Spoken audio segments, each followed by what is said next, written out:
कैसे हो दोस्तों। उम्मीद करता हूं आज आप लोग बहुत अच्छे होंगे। मैं शिवम शुक्ला आज आपको अपने YouTube channel vision coaching classes में स्वागत करता हूं। यहां ध्यान दो, एक बहुत ही महत्वपूर्ण कुछ पॉइंट है जो रह गए थे, मतलब इसको बताया था लेकिन मैं एक साथ इसलिए कर रहा हूं कि न्यूमेरिकल लगाते हुए इन पॉइंटों की बहुत जरूरत पड़ती है। पहला पॉइंट क्या है, एक फोटान की ऊर्जा होती है hν, या इसी को हम लिख देते हैं hc बाई क्या लिख देते हैं बेटा, लैम्डा। एक फोटान की ऊर्जा होती है, एक फोटान की ऊर्जा। बहुत बच्चे यहां पर जानते हो गलती का, अगर मैं प्रकाश की ऊर्जा बोलूं तो प्रकाश में कई फोटान होंगे। क्या होंगे? मैंने माना अगर प्रकाश में n फोटान है तो प्रकाश की ऊर्जा होती है n इंटू hν, और n क्या है? फोटानों की संख्या है। तो यहां पर फोटानों की संख्या बराबर अगर आ जाए तो प्रकाश की ऊर्जा बटा एक फोटान की ऊर्जा। अगर आपसे कह दे कि न्यू आवृत्ति की एक प्रकाश किसी मेटल के धातु पर आपतित हो रही है, तो उसमें उसकी प्रकाश की ऊर्जा दे दिया हो, तो कह रहा है फोटानों की संख्या ज्ञात करो। तो आपको ये फार्मूला लगाना है, या सन से प्रकाश आ रहे हैं तो पृथ्वी पर 1 मीटर स्क्वायर में कितने फोटान गिरते हैं, तो उनके लिए ये फार्मूला बहुत जरूरी है। इस पर सवाल हम लगवाएंगे, ठीक है। फिर यहां पर आ जाओ, हमें आइंस्टीन के सापेक्षता के सिद्धांत से मिला है कि किसी गतिशील कण की जो कुल ऊर्जा होती है वो होती है pc square plus m0 c square का होल स्क्वायर। ये होता है किसी गतिशील कण की कुल ऊर्जा होती है। यहां पर m0 क्या है? विराम का द्रव्यमान। हमको पता है कि फोटान विरामावस्था में नहीं रहता है, फोटान कभी भी स्थिर नहीं रहता। तुम लोगों की तरह आलसी नहीं है फोटान। तो जब फोटान स्थिर नहीं रहता तो उसका विराम द्रव्यमान क्या होगा? 0। और जब विराम द्रव्यमान 0 होगा तो ये वैल्यू 0 हो जाएगी। तो फोटान की कुल ऊर्जा क्या आ जाएगी? पीसी आ जाएगी, क्योंकि अंडर रूट पीसी होगा। देखो, पीसी मतलब होता है संवेग, पी मतलब होता है संवेग, पी मतलब क्या होता है? संवेग। तो यहां हो जाएगा अंडर रूट पीसी का होल स्क्वायर प्लस 0 स्क्वायर, और यहां से आ जाएगा ई बराबर आ जाएगा, ई नेट बराबर आ जाएगा पीसी आ जाएगा। क्या आ जाएगा बेटा? तो फोटान की जो कुल ऊर्जा होती है, क्योंकि फोटान की विराम ऊर्जा होती ही नहीं, यहां मेन बात समझ लो, फोटान के पास विराम की ऊर्जा, फोटान की जो ऊर्जा होती है वो नेट ऊर्जा hν होती है फोटान की, या पीसी होती है। क्या होती है? अगर मैं p बराबर mc रख दूं, क्या रख दूं बेटा? p बराबर mc, तो यहां से ई नेट कितना आ जाएगा? ई नेट आ जाएगा mc स्क्वायर। क्या आ जाएगा? mc square. यहां यम नॉट नहीं रखेंगे, यम नॉट होता है विराम का द्रव्यमान। तो ये होता है फोटान की कुछ ऊर्जा थी, जो इंपॉर्टेंट पॉइंट थी, इसको आप लोग नोट कर लो, ठीक है। नोट करो मिस्टर वैभव। देखो बेटा, अभी तक हमने दो चीजें देखी हैं जो मैं आपको बता देता हूं, नोट करके इधर नोट करो इस बात को, कि अभी हमने ये देखा कि जो प्रकाश है, क्या है बेटा? प्रकाश। प्रकाश के पास दो प्रॉपर्टी आ गई। क्या आ गई? प्रकाश तरंग की तरह व्यवहार करता है। क्या करता है बेटा? तरंग की तरह, तरंग की तरह करता है। और क्या करता है? कण की तरह। यानी प्रकाश दो तरह व्यवहार करता है, आपने देखा है। तरंग कब व्यवहार करता है? किस घटना में? व्यतिकरण में, व्यतिकरण में, कामा विवर्तन में, तथा ध्रुवण में। यानी इन तीन घटनाओं में प्रकाश क्या है बेटा? तरंग है, फैलता है। ये हमने देखा। अगर यहां मैं कण मान लेता तो ये फेल हो जाता, क्योंकि फ्रिंजें बन रही थी। दो घटनाएं और आई, तीन घटनाएं। कौन सा? प्रकाश वैद्युत प्रभाव, प्रकाश विद्युत प्रभाव आया, कॉम्पटन प्रभाव,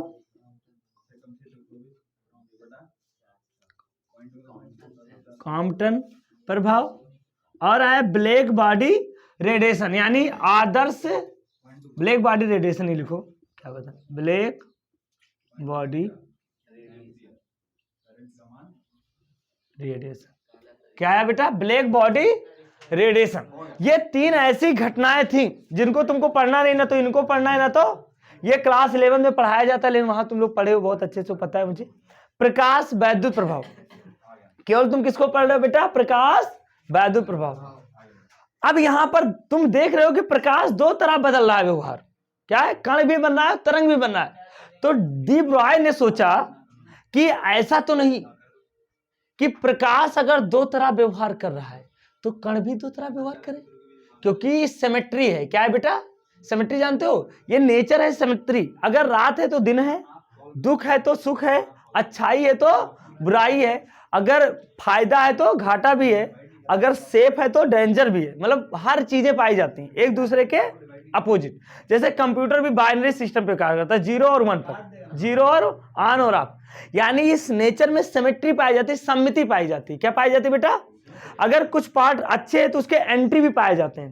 तो उसी प्रकार उन्होंने बहुत अच्छा दिमाग लगाया और इन्होंने अपने रिसर्च पेपर में इस बात को लिखा था। हालांकि जब इन्होंने रिसर्च पेपर होता है, पीएचडी जब लोग करते हैं तो रिसर्च पेपर देते हैं, तो उस रिसर्च पेपर में इस बात को लिखा कि प्रकृति में सममिति पाई जाती है, इसलिए कण भी तरंग की तरह व्यवहार करते हैं। यह बात इन्होंने बताया, लेकिन बहुत लोगों को हजम नहीं हुआ, क्योंकि ये बहुत बड़ी बात थी। उनके कहने का मतलब ये मार्कर भी तरंग है, ये बोर्ड भी तरंग है, हम लोग भी तरंग है, तो हम लोग तरंग है तो हम लोग फैलते क्यों नहीं? लोग नहीं मानेंगे। इस बात को उन्होंने बताया, लेकिन लोगों ने माना नहीं। इन्होंने रिसर्च दिया, तो फिर आइंस्टीन से पूछा गया, उस दुनिया के सबसे बड़े साइंटिस्ट थे, आइंस्टीन से पूछा गया बताइए क्या इस बात को ये लड़का क्या बोला? अरे उनके लिए लड़के ही रहे होंगे, उन लोगों के लिए तो ये बाप दादा से भी बड़े हैं, तो आज भी जिंदा हैं। तो इन्होंने बताया, एक वकील थे बेसिकली, वकील जानते हो फालतू का दिमाग लगाते हैं कि यहाँ चोर है तो वहां भी चोर होगा। इसी तरह उन्होंने बताया कण भी अगर तरंग कण बनता है तो कण भी तरंग बनेगा। इन्होंने बताया कि प्रकृति में सम्मति पाई जाती है और सम्मति के कारण कण भी दो तरह व्यवहार करते हैं। क्या? और ऐसे कण जो प्रकाश और तरंग दोनों की तरह व्यवहार करते हैं उन्हें द्रव्य तरंगे कहते हैं, मैटर वेव कहते हैं। क्या बोलते बेटा? मैटर वेव कहते हैं। उन्होंने उसका नाम क्या दिया बेटा? Matter wave. लोगों ने माना नहीं। फिर उसके बाद ये जो इलेक्ट्रॉन है ना, इलेक्ट्रॉन पर सबसे ज्यादा कमाई किसने किया? थॉमसन परिवार ने इसका बिजनेस किया। थॉमसन आए, उन्होंने इलेक्ट्रॉन की खोज की। उनका बेटा जीपी थॉमसन आया, उसने इलेक्ट्रॉन के तरंग प्रकृति हुए, उसने भी नोबेल, एक ही घर में 2 नोबेल प्राइज इलेक्ट्रॉन की बदौलत। मतलब थॉमसन का पूरा परिवार इलेक्ट्रॉन के ऊपर ही डिपेंड हो गया, मतलब उन्होंने उस पर बिजनेस किया। तो जीपी थॉमसन आए, डेविसन और जर्मर आए, 3 वैज्ञानिक ऐसे आए जिन्होंने इस बात को सिद्ध कर दिया कि भाई साहब जिस तरह से तरंग विवर्तन की पट्टियां बनाता है, उसी प्रकार इलेक्ट्रॉन भी विवर्तन की पट्टियां बनाता है। यानी जिस तरह से तरंग कण की तरह व्यवहार करता है, उसी प्रकार इलेक्ट्रॉन एक कण है जो कि तरंग की तरह व्यवहार, यानी इलेक्ट्रॉन तरंग की तरह व्यवहार, और इलेक्ट्रॉन क्या है? कण है। तो ये चीज छोटे चीजों पर सिद्ध हो गई। क्या होगी बेटा? जैसे इलेक्ट्रॉन, प्रोटॉन, अल्फा कण पर, इन सब पर ये पूरी तरह से प्रूफ हो गया कि ये सारे कण तरंग की तरह व्यवहार करते हैं। तब जाके डी ब्रॉगली को नोबेल पुरस्कार मिला, जेपी थॉमसन को नोबेल पुरस्कार मिला, डेविसन और जर्मर को नोबेल पुरस्कार। एक बंदे ने 3 बंदों को नोबेल पुरस्कार दिलाया।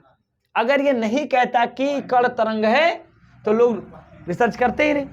तो ये परिकल्पना इसमें ये आई, इन्होंने ये बताया कि सम्मति प्रकृति के, देखो परिकल्पना इस डी ब्रॉगली के अनुसार, डी ब्रॉगली के अनुसार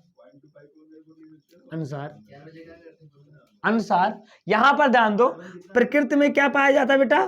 प्रकृति में सममिति यानी सिमेट्री। क्या होता है बेटा? सिमेट्री, सम्मिति यानी सिमेट्री होती है। इसलिए कण भी तरंग की यानी पदार्थ, कण नहीं लिखो सॉरी, पदार्थ भी कण व तरंग दोनों की तरह, कण व तरंग दोनों की तरह क्या होता है बेटा? तरह व्यवहार करते हैं। व्यवहार, ये लो कितना बड़ी बात है। यानी ये रूल एक्चुअली मुझे लेडीज को खोलना चाहिए था, ये नियम लेडीज के ऊपर आधारित था साथ, लेकिन पता नहीं उस समय लेडीज नहीं खोज करती थी। प्रकृति में क्या पाई जाती है? सम्मिति पाई जाती है, यानी सिमेट्री पाई जाती है। इसलिए पदार्थ भी कण व तरंग दोनों की तरह व्यवहार करते हैं। क्योंकि जो तरंग है वो कण की तरह व्यवहार करता है, यानी प्रकाश कण की तरह। यही बात इन्होंने बताई, बस इतने लाइन पर उन्हें नोबेल पुरस्कार मिल गया। वो सोचो, और कुछ नहीं। उन्होंने सीधा ना तो प्रयोग किया ना तो कुछ किया, कल्पना में बोल दिया कि ये होता है, इसको आप लोग मान लो। फिर उन्होंने बताया ऐसे गतिशील पदार्थ, क्या है बेटा, यहां पर देखो, ऐसे गतिशील पदार्थ जो कण तथा तरंग दोनों की तरह, कण तथा तरंग दोनों की तरह व्यवहार करते हैं,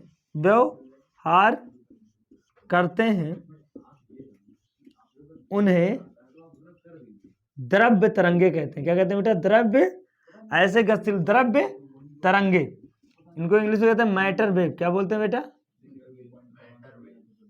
मैटर वेव कहते हैं, द्रव्य तरंगे। और इनको क्या कहते हैं बेटा, मैटर वेव कहते हैं।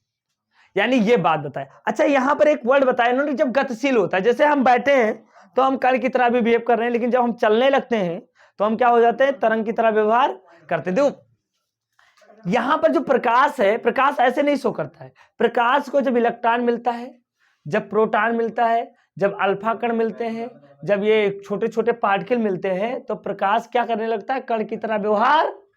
छोटे छोटे लोगों को देखकर प्रकाश भी विचलित हो जाता है, वो अब तरंग को भूल जाता है। जैसे देखो कैसे होता है ये प्रकाश, यहां पर मैं लिख देता हूं थोड़ा मैं समझाने के लिए। जैसे ये पृष्ठ है कोई, यहां देखो अभी प्रकाश आ रहा था, ये जो फोटान आ रहे थे ऐसे डिब्बे में, चुक ट्रेन बना हुआ था, ट्रेन का डिब्बा है, ऐसे डिब्बे डिब्बे में गिर रहे हैं। अब यहां पर आए, इलेक्ट्रॉन को देखा, फिर मुस्कुराए, क्योंकि इलेक्ट्रॉन को जब इन्होंने देखा तो अब ये इलेक्ट्रॉन को देखे तो विचलित हो गए। इतना प्यारा सा छोटा सा नन्हा सा चिंटू, जैसे तुमने होते छोटे बच्चों को देख, अच्छा देखो लोग जब छोटे बच्चों से बोलते हैं तो तोतला बोलते हैं, इसलिए बच्चे खराब हो जाते हैं। मतलब जानबूझ के, तो ऐसे जब इसने प्रकाश ने इलेक्ट्रॉन को देखा तो जानबूझ के उसी की तरह ढंग बदल। ये अभी तरंग था, ये इलेक्ट्रॉन के पास आया, इलेक्ट्रॉन को देखा तो एक कण बन गया, अन्योन क्रिया हुई। और जो इलेक्ट्रॉन था इसने तरंग को देखा और ये क्या बन गया, तरंग बन गया। ये इसकी तरह बनना चाहता है और ये इसकी तरह। तो ये बंदा जो तरंग था पहले, वो क्या बन गया बेटा, कण, और जो पहले कण था वो क्या बन गया, तरंग बन गया। श्रोडिंगर ने, अभी तुम लोग ये पढ़े होंगे कि केमिस्ट्री में एक चीज पढ़ोगे कि ये नाभिक होता है ऐसे, और ऐसे कक्षाएं होती हैं। क्या होती हैं बेटा, लेकिन अब ये भूल जाओ, इस तरह की कक्षाएं नहीं होती हैं, क्योंकि ये परमाणु है और नाभिक। अब ये देखो ऐसे कक्षाएं होती हैं, बेब की तरह। क्या होता है बेटा, बेब की तरह बिहेव।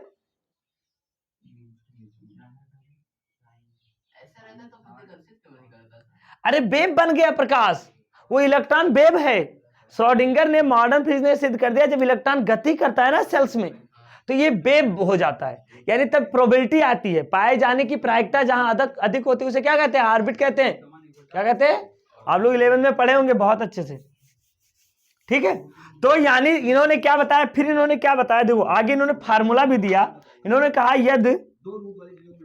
यद यम द्रव्यमान का कण, यम द्रव्यमान का कण बी वेग से या चाल से गतिमान है। क्या है बेटा, यम द्रव्यमान का अगर कोई कण, यम द्रव्यमान का कण बी वेग से गतिमान है तो तरंग दैर्घ्य, देखो कितनी बड़ी बात हो गई, तो तरंग दैर्घ्य, तो कण का लिख लो, कण का तरंग दैर्घ्य लैम्डा बराबर होगा h/mb, या इसी को दे दिया h/p। ये देखो इधर ध्यान दो, इन्होंने ये फार्मूला दिया, इन्होंने ये बताया कि लैम्डा बराबर, दो ये देखो जब गति करता है तो क्या बन जाता है,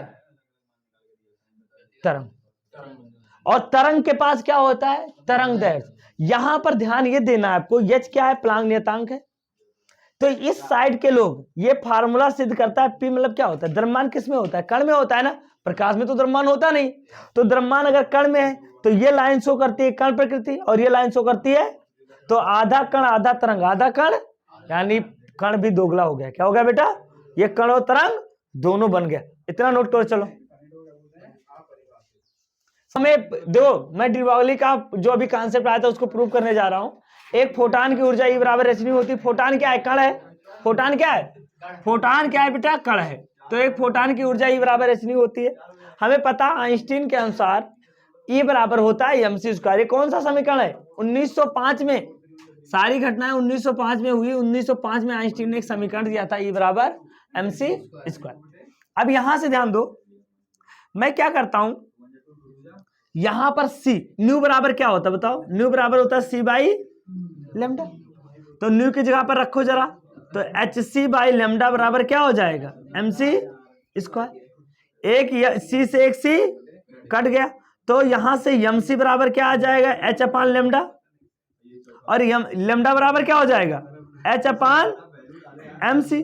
अच्छा m और c क्या है, m है द्रव्यमान, c क्या है चाल। तो द्रव्यमान और चाल के गुणनफल को क्या कहते हैं हम, h अपान p। आ गया ना, प्रूफ हो गया बहुत ही आसानी से। ठीक है, बहुत ही आसानी से प्रूफ हो गया, इतना नोट कर लो। चलो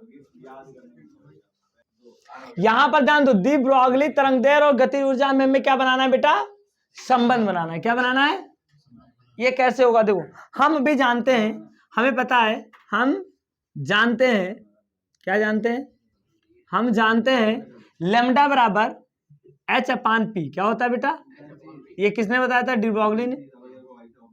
और गतिज ऊर्जा बराबर क्या होता है, गतिज ऊर्जा बराबर होता है के बराबर होता है हाफ mb स्क्वायर। यहां हम क्या कर रहे हैं, यम से ऊपर नीचे क्या कर देते बेटा, भाग कर देंगे। तो यहां से के बराबर क्या हो जाएगा, देखो यम बी का होल स्क्वायर और बटा 2m हो जाएगा ना। मैंने यम से गुणा किया तो यम स्क्वायर बी स्क्वायर, तो यम बी का होल स्क्वायर बटा, और यम बी क्या है, यम बी क्या है बताओ मुझे, पी संवेग, यम बी क्या है संवेग। तो हम यहां पर क्या रख सकते हैं, संवेग रख सकते हैं ना, तो के बराबर रख सकते हैं पी स्क्वायर अपान 2m। तो यहां से पी स्क्वायर बराबर क्या आ जाएगा, के 2m या 2km, क्या आ जाएगा बेटा 2km। तो यहां से p बराबर क्या आ जाएगा, अंडर रूट 2k, नहीं यार, के मतलब होता है के मतलब है काइनेटिक एनर्जी, और यम मतलब क्या है द्रव्यमान। के मतलब काइनेटिक एनर्जी गतिज ऊर्जा, और यम मतलब क्या होता है द्रव्यमान। तो यहां से पी आया, इसको उठा के रखो, तो लेमडा बराबर क्या आ जाएगा बेटा, h upon under root 2k into क्या आ जाएगा, ये तो हमारा क्या आ गया, तरंग दैर्ध्य और गतिज ऊर्जा में संबंध। एक और संबंध आता है जो आपको बहुत ही इंपॉर्टेंट है, वो बात है विभव और तरंग दैर्ध्य में संबंध। क्या होगा बेटा, विभव, और दूसरा जो है वो है विभव तथा तरंग दैर्ध्य में, विभव तथा तरंग दैर्ध्य में। ये अलग अलग करके बताता हूं मैं, ताकि आप लोग संबंध, विभव तथा तरंग दैर्ध्य में संबंध। देखो बेटा, अगर मैं बात करूं कि कोई आवेशित कण है, सपोज वो गति कर रहा है, क्या कर रहा है बेटा, कोई आवेशित कण, माना आवेशित कण, क्या है बेटा, आवेशित कण की, आवेशित कण की बी विभवांतर देने पर, बी विभवांतर देने पर गतिज ऊर्जा के बराबर क्या होता है बेटा, हाफ एम बी स्क्वायर होता है, ये होता है। और हमें पता है अगर विभवांतर है तो गतिज ऊर्जा बराबर क्या होता है, किया गया कार्य, गतिज ऊर्जा बराबर क्या होता है, किया गया। चूंकि हम जानते हैं कि होता है गतिज ऊर्जा के बराबर होता है Q इंटू बी। क्या होता है बेटा, Q क्या है, आवेश है, और B क्या है, विभव है। तो Q इंटू बी हो गया, के बराबर क्या आ गया, Q इंटू। अब इसको अगर मैं उठा के इसमें रख दूं तो लैम्डा बराबर क्या आ जाएगा, h upon under root 2m Q into b, ये तो आ जाएगा। इधर समझो, ये सब इंपॉर्टेंट है, अलग अलग करके बता रहा हूं मैं। ये तो हो गया किसी भी आवेशित कण की क्या हो गई बेटा, ये तरंग दैर्ध्य और विभव में संबंध है। अगर उसका द्रव्यमान दिया है, देखो आवेश दिया है, बी दिया है, तो आराम से आप लैम्डा निकाल सकते हो। अब यहां पर मैं इलेक्ट्रॉन की बात करूं, स्पेशल इलेक्ट्रॉन की क्या बात करूं बेटा, इलेक्ट्रॉन के लिए क्या हो जाएगा, इलेक्ट्रॉन के लिए ये बहुत इंपॉर्टेंट है पॉइंट, यहां से देखो। इलेक्ट्रॉन के लिए क्यू का मान क्या होता है, ये होता है। यम का मान क्या होता है, यम इंटू ई होता है, ये होता है। अब इन दोनों फार्मूलों को यहां पर रखो तो लैम्डा बराबर क्या आ जाएगा, h upon under root 2 m e into b. एक चीज बताओ, इलेक्ट्रॉन के लिए क्या क्या ज्ञात है, एच का मान तो हमें पता है, यम का मान पता है, ई का मान पता है। हम जानते हैं एच का मान कितना होता है, बताओ बेटा। क्योंकि एच बराबर होता है 6.626 गुणे 10 के पावर माइनस 34 जूल सेकेंड। ई का मान क्या होता है 1.6 गुणे 10 के पावर माइनस 19 कूलम। और उसके बाद होता है यमी का मान क्या होता है 9.1 गुणे 10 के पावर माइनस 31 केजी। यमी है मास ऑफ इलेक्ट्रॉन, इलेक्ट्रॉन का द्रव्यमान। तो ये तीनों चीजें पता है ना। अगर मैं इनकी वैल्यू रखूंगा, सॉल्व करूंगा तो बहुत टाइम लगेगा। तो हमारे कुछ लोगों ने सॉल्व करके इसको दे दिया है। जब इनका वैल्यू हम रखते हैं तो जानते हो कितना आता है 12.40 अपन 12.27 आता है शायद, 12.27। एक्चुअली एग्जैक्ट देख ले, सॉल्व करने पर कितना है 12.27 अंडर रूट बी, और ये आ जाता है एंगस्ट्रॉम में। किसमें आ जाता है ये यार। जब इन सभी की वैल्यू सुनो, इन यम ई की वैल्यू, ई की वैल्यू, एच की वैल्यू, इन तीनों को रख के सॉल्व करते, बी का तो वैल्यू पता नहीं है। यहां ध्यान दो, जब इनको रख के सॉल्व करते हैं तो इन सब का, इतने का, इस बी को छोड़ दो, इतने का मान आता है 12.27 एंगस्ट्रॉम और बटा अंडर रूट। ये फार्मूला बहुत इंपॉर्टेंट है। ये कब लगेगा, जब आपको विभवांतर दिया होगा और आपको तरंगदैर्घ्य निकालना है। क्या निकालना है, तो यहां पर विभवांतर का मान उठा के रख देना। जैसे मैं अभी क्वेश्चन बोलूं कि 100 वोल्ट विभवांतर पर उत्सर्जित इलेक्ट्रॉन का तरंगदैर्घ्य क्या होगा, एक क्वेश्चन मैं यहीं पर बता देता हूं ऐसे क्वेश्चन बना के, तो आप कैसे लगाओगे। मैंने कहा 100 वोल्ट विभवांतर पर उत्सर्जित इलेक्ट्रॉन की तरंगदैर्घ्य ज्ञात करो। क्या ज्ञात करो, कितना आसान क्वेश्चन है, देखो तरंगदैर्घ्य ज्ञात करो। ऐसे क्वेश्चन आएगा, कहेगा कि 100 वोल्ट विभवांतर पर उत्सर्जित इलेक्ट्रॉन का क्या ज्ञात करना है, तरंगदैर्घ्य। तो बी की जगह पर क्या रखोगे बताओ, क्या दिया है, यानी बी बराबर दे दिया है 100 वोल्ट, है ना। तो अब लेमडा बराबर क्या फार्मूला होता है 12.27 अपान अंडर रूट बी और इंटू क्या हो जाएगा एंगस्ट्रॉम। तो यहां से हम लोग कैसे रख के, कहा, चलो इधर रख देते हैं। तो यहां से क्या आ जाएगा फार्मूला, लेमडा बराबर आ जाएगा 12.27 अपान अंडर रूट 100 और गुणे 10 के एंगस्ट्रॉम हो जाएगा। तो 100 का अंडर रूट क्या होता है 10 होता है ना। तो 12.27 अपान 10 एंगस्ट्रॉम, और इसको लिख सकते हैं 1.27 इंटू ये एंगस्ट्रॉम।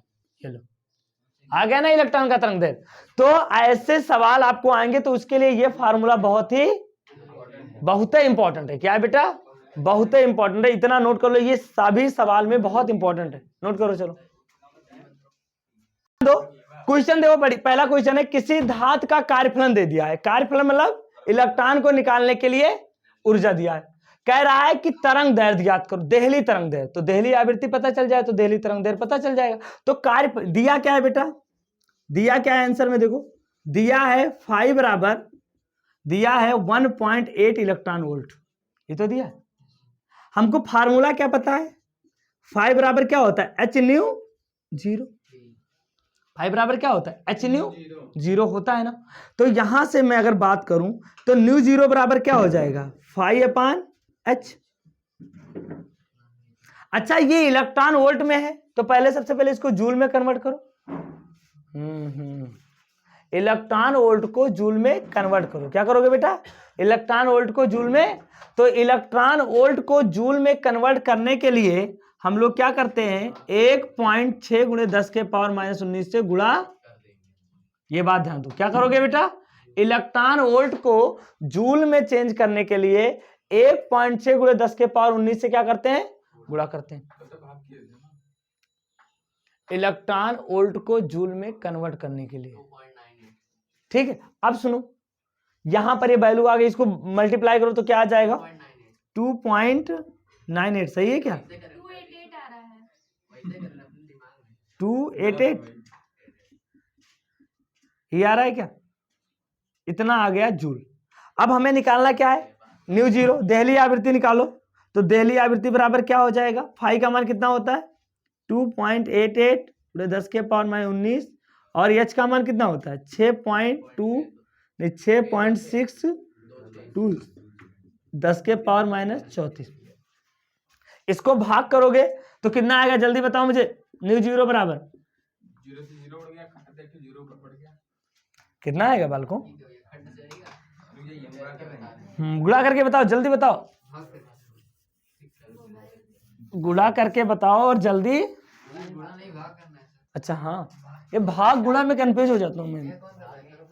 भाग मतलब बांटना होता है क्या, क्या आया 0.43 गुने 10 के पावर कितना होगा 34, ऊपर जाएगा 19 में से 34 गया, 19 में से 15 होगा, हाँ ये हर्ट्ज आएगा, क्या आएगा बेटा 4.34 कर देना। ये तो न्यू जीरो आ गया। हमें दहली तरंगदैर्घ्य बोल रहा है बालक, क्या बोल रहा है बेटा, दहली आवृत्ति हमें आ गई। तो दहली तरंगदैर्घ्य बराबर क्या होता है, देखो न्यू जीरो बराबर होता है सी बाई लेमडा जीरो, और लेमडा जीरो क्या है दहली, तो लेमडा जीरो बराबर क्या हो जाएगा सी अपान न्यू जीरो, उठा के रख दो। तो सी का मान दिया है 3 गुणे 10 के पावर 8 होता है, और न्यू जीरो का मान कितना आया 0.43 4 गुणे 10 के पावर 15। चल बेटा इसको भाग कर जल्दी बता मुझे, 15 में से 8 जाएगा, 8 में से 15 जाएगा, कितना बचेगा गुणे 10 के पावर माइनस 7 मीटर, और इसको भाग करोगे तो कितना आ जाएगा 3 को 6.91 बस, चलो ठीक है। तो इसको 7 लिख सकते हैं ना, 7.0 गुणे 10 के पावर माइनस 7 मीटर, और इसको ऐसे भी लिख सकते हैं लैम्डा बराबर 7000 गुणे 10 के पावर माइनस 10 मीटर। तो इसको लिख सकते हैं लैम्डा जीरो बराबर 7000 एंगस्ट्रॉम, 7000 एंगस्ट्रॉम। नोट कर लो, ऐसे सवाल आएंगे बहुत छोटे छोटे प्यारे प्यारे क्वेश्चन होंगे, तो हलवा इतने प्यारे कि मिस इंडिया भी फेल हो जाएगी। चलो एक्शन इधर देखो, किसी धातु का कार्य, मेरी बात सुनो, कह रहा है कि किसी धातु का कार्यफलन इतना दिया है, इतना दे दिया, कह रहा है कि इस पर दृश्य प्रकाश डालने से इलेक्ट्रॉन उत्सर्जित होगा कि नहीं होगा। तो दृश्य प्रकाश का तरंगदैर्घ्य कितना होता है 4000 एंगस्ट्रॉम से 8000 एंगस्ट्रॉम के बीच में होता है, और दृश्य प्रकाश की जो फोटॉन की ऊर्जा होती है वो 1 इलेक्ट्रॉन वोल्ट होती है। क्या होती है, तो सबसे पहले हम बात कर लें दृश्य, हम जानते हैं चूंकि देखो दृश्य, बात को समझो इधर, दृश्य प्रकाश के विकिरण का तरंगदैर्घ्य कितना होता है बेटा, मैं मान लेता हूं कि सबसे ज्यादा 8000 वाला लिख दूं, क्या लिख दूं बेटा, तरंगदैर्घ्य लैम्डा बराबर क्या ले लेता हूं 8000 एंगस्ट्रॉम, क्या ले लेता हूं 8000, इससे ज्यादा 4000 से 8000 के बीच में होता है, या 3800 से 7800 के बीच में होता है ना, ज्यादा इसलिए ले रहे हैं, छोटा वाला नहीं ले रहे, कि अगर मैं ज्यादा लूंगा तो मुझे पता चल जाएगा, या छोटा तो ये पता चल जाएगा अगर ज्यादा तरंगदैर्घ्य वाले से प्रकाश निकल सकता है तो छोटे वाले तरंगदैर्घ्य से तो ऑटोमेटिक निकल ही जाएगा। अगर इससे दो लैम्डा का मान अगर 4000 रखेंगे, दोनों लैम्डा का मान अगर 4000 रखेंगे तो तरंगदैर्घ्य कम तो आवृत्ति ज्यादा, तरंगदैर्घ्य कम तो, और तरंगदैर्घ्य ज्यादा तो आवृत्ति कम, हमें न्यूनतम आवृत्ति चाहिए, तो हमने लैम्डा बराबर क्या रख दिया 8000। अब सुनो, तो यहां से फोटॉन की ऊर्जा वो निकालो, कार्यफलन, क्या निकालेंगे बेटा, तो कार्यफल यहां पर तुमको दे दिया है, सुनो मेरे बाल को, कह रहा है क्या इलेक्ट्रॉन उत्सर्जित होगा, तो फाई बराबर तुमको दे दिया है 4.4 इलेक्ट्रॉन वोल्ट, ये दे दिया। इसको जूल में बदलो, क्या बोलो बेटा, जूल में बदलोगे तो कितना आ जाएगा 4.4 गुणे 1.6 गुणे 10 के पावर माइनस 19, ये आ गया 50। अगर गतिज ऊर्जा ऋणात्मक नहीं आती है, 7.04 गतिज ऊर्जा अगर ऋणात्मक नहीं आती है तो हम कह देंगे कि इलेक्ट्रॉन उत्सर्जित होगा। अगर गतिज ऊर्जा ऋणात्मक आ जाती है तो हम कह देंगे इलेक्ट्रॉन उत्सर्जित नहीं होगा। ठीक है, तो हमारे पास है गतिज ऊर्जा बराबर होता है काइनेटिक एनर्जी बराबर H new minus five zero. ये तो होता है आइंस्टीन के प्रकाश विरोधी प्रभाव से। एच न्यू को लिख सकते हैं h c by lambda into five zero. अब सबका मान उठा के रखो। अच्छा, इसको उसमें बदलो, मीटर में बदलो, तो लेमडा बराबर क्या हो जाएगा 8000 गुणे 10 के पावर माइनस 10 मीटर, और लेमडा बराबर आ जाएगा 8 गुणे 10 के पावर माइनस 7 मीटर। सबका वैल्यू उठा के रखो, जल्दी से कैलकुलेट करके बताओ मुझे। 6.626 गुणे 10 के पावर माइनस 34 और इंटू 3 गुणे 10 के पावर 8 अपान क्या बेटा 8 गुणे 10 के पावर माइनस 7। ये 3 जीरो गायब हो जाएंगे ना, तो 10 में से 3 घट जाएगा ना। यहां देखो, अब इसको चलो भाग करके बताओ मुझे, और इसको भाग करके बताओ 4.4 गुणा करके। अरे वो बताया तो 7.04। चलो इसका बताओ, इस नंबर का बता दो बस, इनको इनसे गुणा करो और इसको 8 से भाग करो। चलो बताओ मुझे, 6 2 अच्छे से बताना, गलत नहीं होना चाहिए। अगर गलत हुआ तो बच्चे जान ले लेंगे।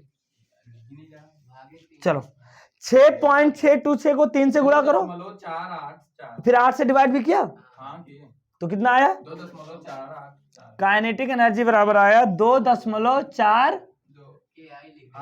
8 और गुणे 10 के पावर माइनस, रुक जाओ गुणा कर लीजिए सुनो, 34 में से दो 8 7 15 और 34 में से 15 जाएगा तो क्या बचेगा 19, और यहां पर कितना है इसको गुणा करो 4.4 गुणे क्या आ जाएगा 7.04 गुणे 10 के पावर माइनस। ओ लो ये क्या हो गया, ये कम ये ज्यादा, कम में से ज्यादा घटाओगे तो काइनेटिक एनर्जी क्या आ जाएगी ऋणात्मक आ जाएगी। भाई साहब ऋणात्मक भी नहीं लिख पा रहा हूं, अरे होता है अभी नहीं ऋणात्मक अरे काइनेटिक एनर्जी, काइनेटिक हे भगवान काइनेटिक एनर्जी, तो काइनेटिक एनर्जी बराबर क्या आ गया ऋणात्मक आ गया। और अगर काइनेटिक एनर्जी अगर ऋणात्मक है तो इलेक्ट्रॉन निकलेगा, इलेक्ट्रॉन निकलना, इलेक्ट्रॉन का उत्सर्जन असंभव है। क्या लिखोगे बेटा, इलेक्ट्रॉन का धातु की सतह से